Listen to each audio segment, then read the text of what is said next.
Hi అండి, welcome to అందాల బృందావనం. ఈరోజు మనం హోటల్ స్టైల్లో ఇన్స్టెంట్గా క్రిస్పీగా ఉండే రవ్వ దోశ ఇంట్లోనే ఈజీగా ఎలా తయారు చేయాలో నేర్చుకుందాం.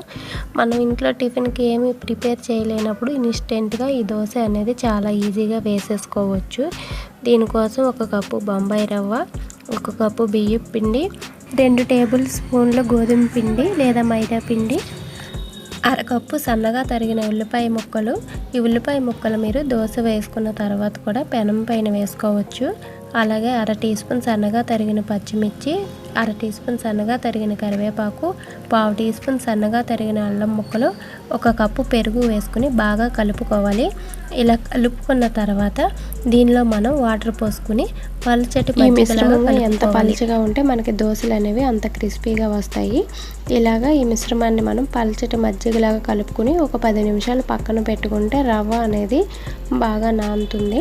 ఇలా 10 నిమిషాల తర్వాత దీన్ని మనం తీసి చూసుకోవాలి. ఇది కొంచెం చెక్కబడుతుంది. ఇలా చెక్కబడినప్పుడు మనం మళ్ళీ కొంచెం వాటర్ పోసుకుని పల్చగా కలుపుకోవాలి. ఇప్పుడు మనం ఇందులో సరిపడా సాల్ట్ వేసుకుని ఒకసారి మిక్స్ చేసుకుని దోశ వేసుకోవడం కోసం స్టవ్ పైన అట్ల పెనం పెట్టుకోవాలి. ఈ అట్ల పెనంకి మంట అనేది అన్ని వైపులా సమానంగా ఉండేలా చూసుకుని పెనం వేడైన తర్వాత ఆయిల్ వేసుకుని ఆనియన్తో రుద్దుకుంటే దోశ అనేది మనకి చాలా బాగా వస్తుంది.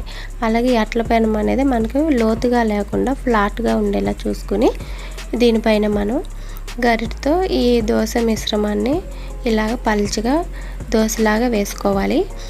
ఇది మనకి బాగా ఎర్రగా కాలాలి. దీనికి మనకి ఆయిల్ అనేది అంచుల వైపునే కాకుండా మధ్యలో కూడా ఆయిల్ వేసుకోవాలి. ఇలా ఆయిల్ వేసుకుంటే మనకి దోశ అనేది బాగా ఫ్రై అవి టేస్ట్ కూడా బాగుంటుంది. ఒకవైపు బాగా ఎర్రగా కాలిన తర్వాత ఈ దోశని రెండవ వైపుకి తిప్పుకుని రెండవ వైపు కూడా కాల్చుకోవాలి.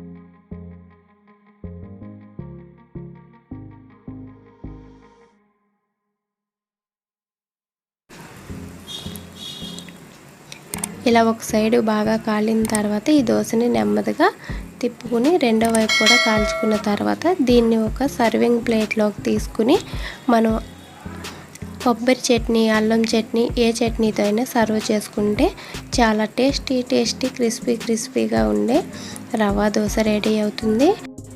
చూసారు కదండి, చాలా ఈజీగా అలాగే ఇన్స్టెంట్గా క్రిస్పీగా టేస్టీగా ఉండే రవ్వ దోశని మనం ఇంట్లోనే ఈజీగా చేసుకోవచ్చు.